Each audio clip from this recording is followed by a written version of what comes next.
Hello, everyone. Welcome to the Newsbrowse News broadcast. The Metropolitan Police are pushing ahead with plans to put Madeleine McCann, suspect Christian Brueckner, on trial in the UK, according to metro.co.uk.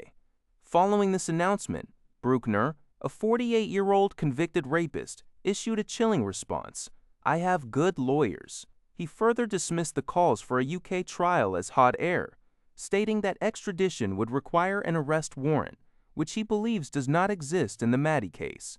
The Met hopes to convince the Crown Prosecution Service to authorize charges against him. Next year will mark 20 years since Madeleine vanished from Praia da Luz, Portugal. Brueckner, named a prime suspect by German authorities in 2022, was released from a German prison last September after serving a sentence for an unrelated sex crime, and has convictions for child abuse and drug trafficking. Madeleine's parents, Kate and Jerry McCann, recently shared a message on the 19th anniversary of her disappearance, vowing never to give up the search for their daughter and their pursuit of justice. CBS News reports that British counter-terror police have launched an investigation into an arson attack at a former East London synagogue. Surveillance video confirms the fire was intentionally set early Tuesday, though no arrests have been made and no injuries reported. This incident follows a series of anti-Semitic attacks in London since March, including 2 Jewish men being stabbed last week. Prime Minister Keir Starmer met with community groups and police chiefs, stating that a foreign state's involvement is a line of inquiry. He specifically warned Iran, or any country promoting violence and division, that there would be consequences if they are proven responsible. A group linked to Iran, Harakat Ashab al-Yamin al-Islamiyya, has claimed responsibility for recent anti-Semitic attacks in Britain and other European countries. Starmer pledged to fast-track new legislation targeting malign threats. From Al Jazeera, 2 cases of the deadly Hantavirus have been confirmed, with 5 more suspected among passengers and crew on the stranded cruise ship MV Hondius. The World Health Organization, WHO, reported that among the 7 cases, 3 individuals have died, 1 is critically ill, and 3 have mild symptoms. The ship, carrying mostly British, American, and Spanish passengers, is currently off the coast of West Africa. The fatalities include a Dutch couple and a German national.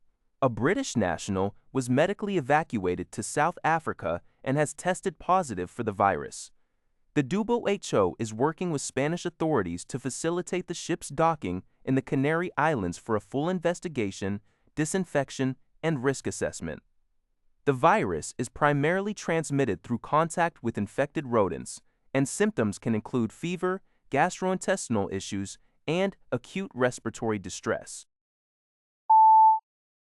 A U.S. tanker aircraft, while returning to Tel Aviv, has reportedly issued an emergency signal, according to a report from Shin Yunhet.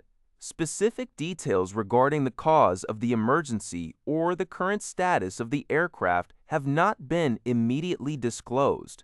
The nature of the signal and the response to it remain unclear at this time.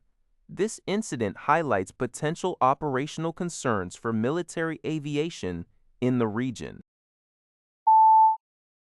The United Kingdom has announced a significant package of 35 new sanctions targeting Russian networks involved in the trafficking of vulnerable migrants. These networks are accused of luring individuals from countries such as Nigeria, Syria, and Yemen, with false promises of a better life, only to send them to fight on the front lines in Ukraine. Foreign Office Minister Stephen Dowdy condemned the practice as barbaric, emphasizing that Russia is exploiting vulnerable people and using them as cannon fodder. A recent report by the International Federation for Human Rights highlighted that Russia has recruited at least 27,000 foreign fighters since 2022, often targeting those from economically insecure backgrounds with deceptive offers. Many of these recruits reportedly have low survival rates and face poor treatment. The sanctions aim to disrupt these exploitative operations and hold those responsible accountable. LBC reports on these developments. That's all for this video. Thank you for watching. See you in the next video.